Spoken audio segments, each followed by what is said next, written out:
Today we're going to learn how to simplify chemical reactions. We want to do this so we can focus on the chemically relevant parts of the reaction while we're doing stoichiometry. Our success criteria is being able to turn single replacement and double replacement reactions into net ionic equations. So when we're talking about chemical reactions, a written chemical reaction does tell us a lot of useful things, but they do have their limits. Like, they don't typically describe the temperature and pressure of a reaction. They don't explain how fast a reaction proceeds. It doesn't tell us the quantity of reactants or products. It only tells us the ratio that the moles react with each other. So we are going to have to make some assumptions throughout this unit. We are going to assume that all reactions are spontaneous, which means they happen on their own with no outside input as long as the chemicals come in contact. We assume that the reactions are fast, basically instantaneous.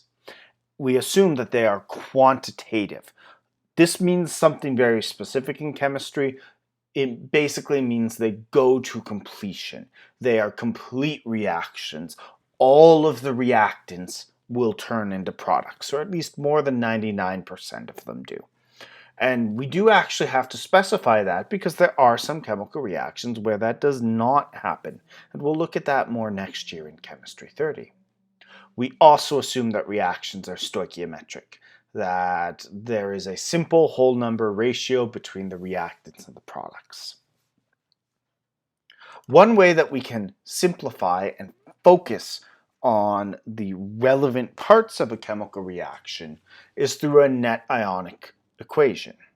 We can describe chemical reactions as being the collisions between atoms and/or ions, which we call collision reaction theory. Many reactions will only occur in solution, since that allows the ions to move around, or at least they happen much more easily in solution. But when you dissolve chemicals in solution, an interesting thing happens. Some chemicals don't actually get involved in the reaction. Some of the chemicals, they're just going to be there, floating around. We call these spectators, and often they're ions, so we usually specify that they are spectator ions. Those ions are not part of the reaction. If they collide with something, they simply bounce off. They don't react.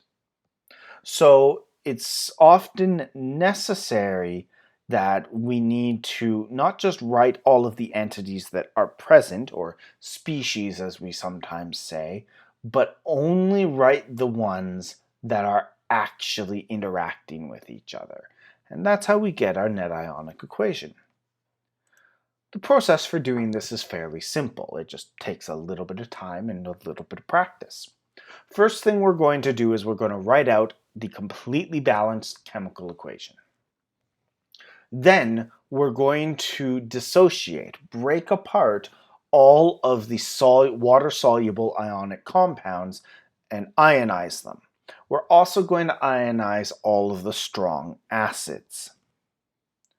Then anything we see that is present in both the products and reactants, we can remove from the reaction.